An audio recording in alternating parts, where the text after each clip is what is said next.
May utang ka na nga, ikaw pa galit. Ang problema, stress na nga tayo sa mga naniningil sa atin. Gusto pa natin dagdagan ng stress eh. May gusto kang patunayan sa maraming tao na may narating ka sa buhay, na successful ka na. Uutang ulit tayo ng panibago, pipilitan nating tabunan yung utang, tapos gagastusin natin yung iba. Nagkagulo-gulo na buhay.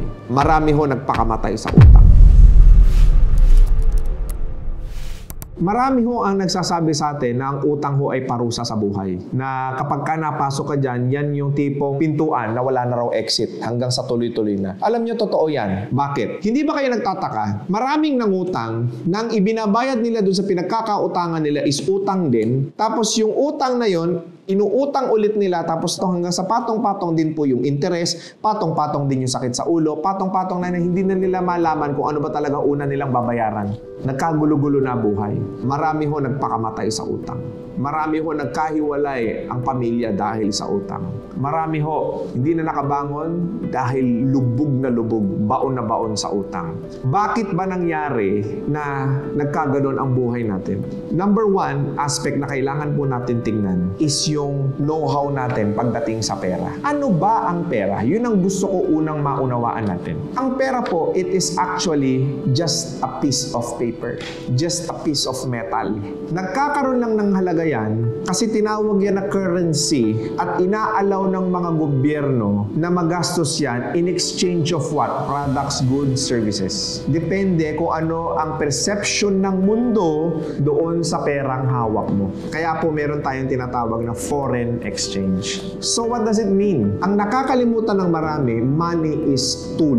Ibig sabihin may gamit. Dalawa ang gamit niya. Ang gamit niya is number one, pag ginastos mo siya, bibili ka ng produkto na mga pangangailangan mo. Yung pangalawang gamit niya is gagamitin mo siya para bumili ka ng something or gamitin mo siya into something na po pwedeng manganak ng panibagong pera na magge-generate ng revenue. Na in exchange, probably dun sa products, dun sa skills, dun sa knowledge, is babayaran ka, madodoble yung pera mo. Kailangan alam mo siya palaguin. Ang mga tao ho kasi, nagiging alipin ho sila ng pera. Na nabubuhay sila on a day-to-day basis, kahahabol sa pera. Ang tawag po dyan is rat race. So, sweldo, magbabayad ng utang. So, sweldo, magbabayad ng utang. Tapos, gano'n na naman ulit, hindi naman lumalaki ang income. Bakit? Lagi po natin tatandaan, ang pera po may depreciation. Ang tawag po dyan is inflation. Wala kang magagawa doon. Na yung kaya mong gastusin dati sa 20 pesos, hindi mo na kayang gastusin ngayon. Ang 1 milyon ho ngayon, wala na ho halos halaga. Kumpara nung mga unang panahon. So, may depreciation. Ang tawag po ron is inflation. Bumababa yung value ng pera. So, ibig sabihin, ano ang design ng pera? Ano siyang tool? Money is designed to circulate. Umiikot po dapat ang pera. Ang tawag po doon is cash flow. Ang role ng pera, para dumami yung pera mo, kapag ginastos mo siya, dapat pag-ikot niya, mas malaking halaga na siya. At ginastos mo siya ulit, pag-ikot niya, mas malaki na ulit siyang halaga. Pag naglabas ka ng pera, maging matalino ka. You make sure na pag iikot yan, pagbalik niyan, mas malaki dapat yan. Hindi ka po pwedeng maglalabas ka ng pera, ang pera mo pabaliktad ang ikot, pabawas ng pabawas ng pabawas. Ang utang po is reinforcement sa negosyo. Hindi po siya reinforcement sa lifestyle. Yun ang gusto ko kong maunawaan ninyo para yung utang maging kapaki-pakinabang. Yung iba kasi nakahiram ng malaking pera, hala, in-enjoy, pinersonal. Nagpunta saan? Beach resort. Nagpunta saan? Sa mall. Nagpunta saan? Nag-abroad. Anong ginawa? Namili ng mga kapritsyo sa sarili. Hindi masama, pero tanong, yun ba talaga ang kapasidad mo na o pinipilit mo lang na yun yung maging kapasidad mo dahil may gusto kang patunayan sa maraming tao na may narating ka sa buhay, na successful ka na? Hindi mo kailangan yung mga bagay na hindi mo kailangan ng validation. We must humble ourselves. We must remain grounded. Now, eventually, sa sobrang laki na ng kinikita mo, wala ka na magagawa, yung lifestyle mo talagang tataas na ng tataas. Doon mo na mabibili yung mga deserve mo sa buhay kasi laging mas malaki ang ikot ng pera mo kaysa sa'yo. So, ano yung key? Dapat mas malaki ang ikot ng pera sa'yo kaysa dun sa lifestyle mo. Kung halimbawa, 100,000 ang lifestyle mo, dapat ang ikot ng pera sa'yo, monthly, dapat nadadagdagan ka ng 120,000, 150,000. Or better, 200,000. Tapos lalaki ulit, i-reinforce mo ulit, 200,000 na yung lifestyle mo. Dapat ang cash flow mo, probably 400,000, 500,000. Hindi nagagalaw yung puhunan. Bagkus, lumalaki lang ng lumalaki ng lumalaki. Anything na bibilin mo na mag-a-accumulate ng income, yun po ang pagkakagastusan mo. Na magre nire-reinforce ng kita. Magugulat kayo balang araw, yung mga tiniis mo sa buhay mo, yung mga hindi mo binili sa buhay mo, ipinagpauna mo yung welfare ng negosyo kaysa sa sarili mo at sa pamilya mo. Balang araw, yung negosyo mo nandyan pa rin at makikinabang yung anak mo, yung mga anak ng anak mo at yung mga anak ng anak ng anak mo. Safe and secured ka na. Hindi mo na ipapasa yung hirap ng buhay. Kasi ang gusto ng mga Pilipino, ini-enjoy masyado yung pera eh. Hindi ba kayo nagtataka? Dito sa Pilipinas, ang pinakamalalaking mall sa buong mundo, pero nasa third world country tayo. Bakit ganon? Hindi ba kayo nagtataka na nandito na ang Pilipinas, ang pinakamalakas mag-consume ng data, pinakamalakas gumamit ng internet, pinakamalakas mag-social media, isa sa pinakamalakas sa social media sa buong mundo. Bakit? Mahilig kasi tayong mga Pilipino patunayan lagi ang sarili natin sa ibang tao. Na pag binili mo sa mall, pag nakapagkape ka sa Starbucks, kapag nakapamasyal ka, na i-post mo sa social media, inaantay mo lagi yung heart nila. Inaantay mo lagi yung like nila o yung comment nila. Inaantay mo yung salitang sana all. Inaantay mo yung approval. Uy, ang sarap ng buhay. Inaantay mo yung mga ganun. Not knowing na ipinangutang mo lang pala yung mga pera na ginastos mo doon. Anong masama kung hindi ka makapamasyal ngayon? Anong masama kung hindi ka makabili ng bagong cellphone? Anong masama kung hindi ka makabili ng bagong bag? Anong masama kung hindi ka makapag-mall? Nababawasan ba ang pagkatao mo kapag ka hindi mo nagawa yung mga bagay na yun? Hindi naman eh. Pero isang bagay ang sigurado ko. Yung mga pagtitiis mo sa mga bagay na yun ang magdadala sa'yo ng walang katapusan na mga bagay na yun.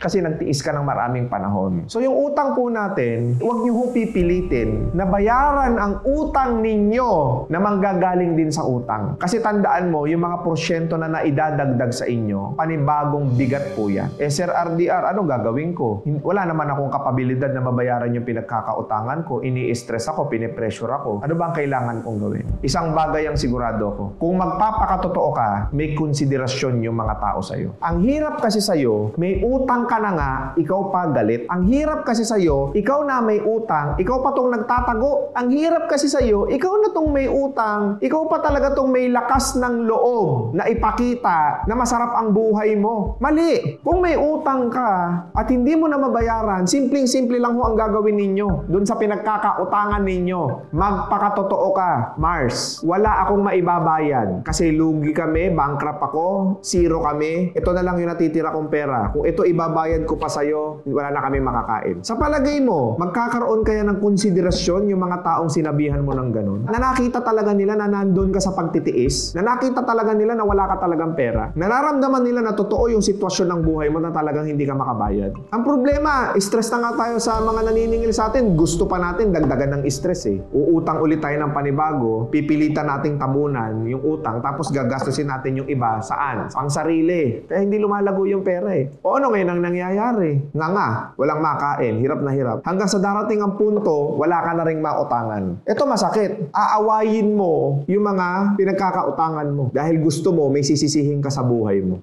Magpakatotoo tayo, ano ba naman? Gaano ba kahirap na magtiis ka ng panandalian? Hindi naman ibig sabihin no, nagtitiis ka, ginigipit mo yung sarili mo eh. Huwag kayo maniniwala doon. As a matter of fact, binibigyan mo ang sarili mo ng pabor para maging malaya ka doon sa stress. Para lumaki ang mundo mo at balikan ka ulit ng mga taong nagtiwala sa'yo. Pipili lang tayo sa buhay. Pupwede tayong mamuhay na maginhawa ngayon, pero iyak later. Or pupwede tayong magsakripisyo ngayon, pero balang araw, taas noon nating sasabihin sa mundo na napaasenso ko, napalago kong lahat ng ito dahil naging masinop ako, dahil nagtiis ako, dahil binigyan ko ng pabor ang sarili ko at ngayon ang makikinabang ang buong pamilya ko. Alam mo yung mga taong pretentious, yung mga taong gusto laging may patunayan, yung mga taong laging gusto ng approval ng ibang tao, yung mga taong nagpo-post lagi ng ganon, mga nagmo-mall, nagagastos. Alam mo, yung mga taong ganon, sila ho ang may pinakamalulungkot na buhay. Kasi kailangan pa nilang humanap ng mga bagay na makakapagpasaya sa kanila para lang mapasaya sila. Hindi mo kailangan yung mga bagay na yun. Kasama mo pamilya mo, kasama mo anak mo, namumuhay kayo, wala kayong inaargabyadong tao. Hindi ba masarap yun? Hindi ba masarap na nakapagbayad ka sa pinagkakautangan mo at buong tapang kang makikipagkita sa kanila at makakatingin ka mata sa mata na wala kang tinatago, na wala kang ikinahihiya? Na yung iba ang kakapal ng mukha, may utang na nga, nag-my day pa, nag-shopping pa. Ito malupit, nung minessage kamusta ka na, pasensya ka na Mars, walang pera, ugali mo talaga. So dali natin sa tama, mag-aral tayo entrepreneurship. sumali sa mga program, i-develop ang sarili. Because at the end of the day, pag na-develop natin ang sarili natin, darating po ang napakaraming oportunidad. Ano ba ang pinakamalaking nagagawa ng pera sa buhay ng tao? Kapag walang pera, makikilala mo tao. Pero kapag ka dumami naman sobra ang pera niyan, yumaman yan, makikilala mo rin tao. Minamagnify niya yung totoong ugali ng tao. Ibig sabihin, kung mayabang ka talaga, pag yumamang ka, lalo kang yayabang. Kapag ka mapang-alipusta ka talaga ng kapwa, nung mahirap ka, pag yumamang ka, ganun din. Baka mamaya, mali ang ugali natin sa pera. Mali ang tingin natin sa pera. Baka mamaya, ang pera sa atin ngayon is stress or pressure. You have to think abundantly. Again, reminder lang po ito, na yung mga bagay na minimithi natin sa buhay natin, may kaakibat po talagang pagtitiis at sakripisyo yan. At ito po ang sigurado ko, laging mas maiksi yun kung yun ang priority natin sa buhay natin versus doon sa ginhawang po pwedeng ibigay nun sa buhay natin.